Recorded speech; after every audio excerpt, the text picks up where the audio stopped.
Bonjour à tous, soyez bénis dans le nom de Jésus. Bienvenue autour de la table dans la parole de Dieu. Encore une fois, pour expliquer un autre terme très utilisé par les prédicateurs, c'est la fraude spirituelle.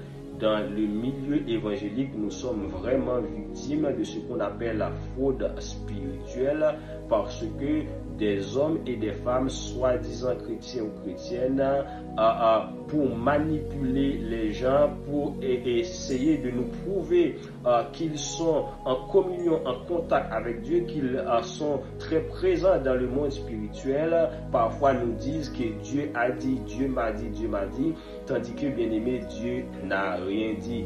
Il faut savoir que la fraude spirituelle est très utilisée dans le domaine prophétique, parfois pour essayer de nous faire croire qu'ils sont vraiment présents dans le monde spirituel et qu'ils ont reçu des informations de la part de Dieu. Un homme, une femme arrive à dire que voilà, Dieu m'a dit, tandis que Dieu n'a rien dit. Il faut savoir quand Dieu n'a rien dit, il faut se taire.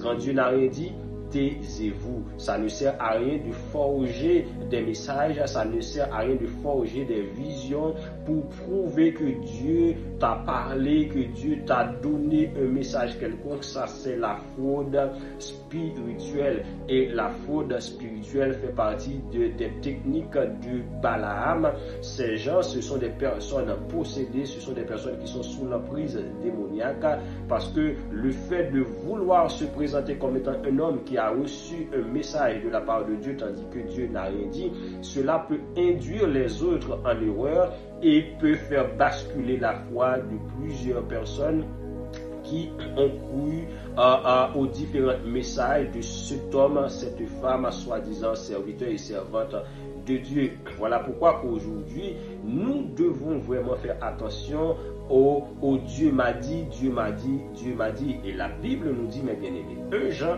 chapitre 4, le verset 1er. N'ajoutez foi à tout esprit. La Bible nous demande d'éprouver les esprits pour savoir s'ils viennent de Dieu. Parce que n'importe quelle personne mal intentionnée peut nous dire que mon frère, Dieu m'a dit que tu dois faire ceci. Dieu m'a dit que tu vas recevoir telle ou telle chose. Dieu m'a dit que tu vas avoir une promotion. Dieu m'a dit que tu vas enfanter. Dieu m'a dit que tu vas travailler. Dieu m'a dit que tu auras ce que tu demandes, etc., etc.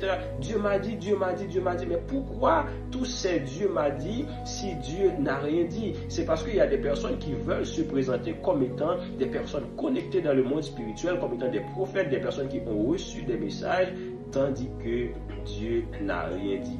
Quand Dieu n'a rien dit, il faut se taire. Voilà pourquoi la fraude spirituelle existe, mes bien-aimés.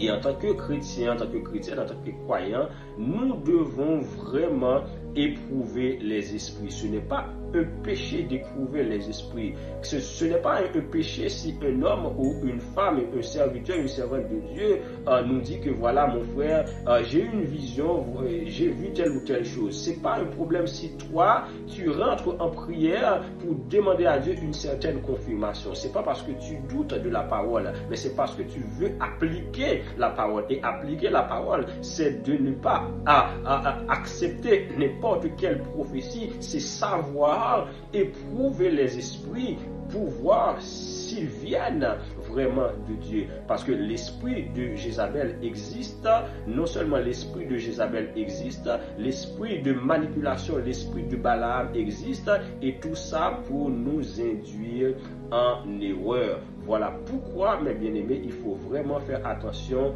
au Dieu m'a dit, parce que tous les Dieu m'a dit ne viennent pas de Dieu. Vous devez être des hommes et des femmes de prière, des hommes et des femmes qui éprouvent les paroles qui sortent de la bouche des hommes de Dieu. Il ne faut pas dire Amen à n'importe quelle parole. Le pasteur il a parlé, l'apôtre il a parlé, le prophète il a parlé et tout le monde dit Amen. Non, Amen signifie ainsi soit-il. Et si je dis ainsi soit-il, c'est que cette parole est lue, vue et approuvée, est scellée par le conseil céleste. Et je ne peux pas appliquer n'importe quelle parole dans ma vie si ce n'est pas une parole vraiment venant de la part de Dieu. Si cette parole n'est pas venue de la part de Dieu, je ne peux pas accepter cette parole dans ma vie. Voilà pourquoi il est important d'éprouver les esprits et de savoir s'ils viennent vraiment de Dieu. La fraude spirituelle existe parmi nous. Soyez vigilants, mes bien-aimés, et que le Seigneur vous bénisse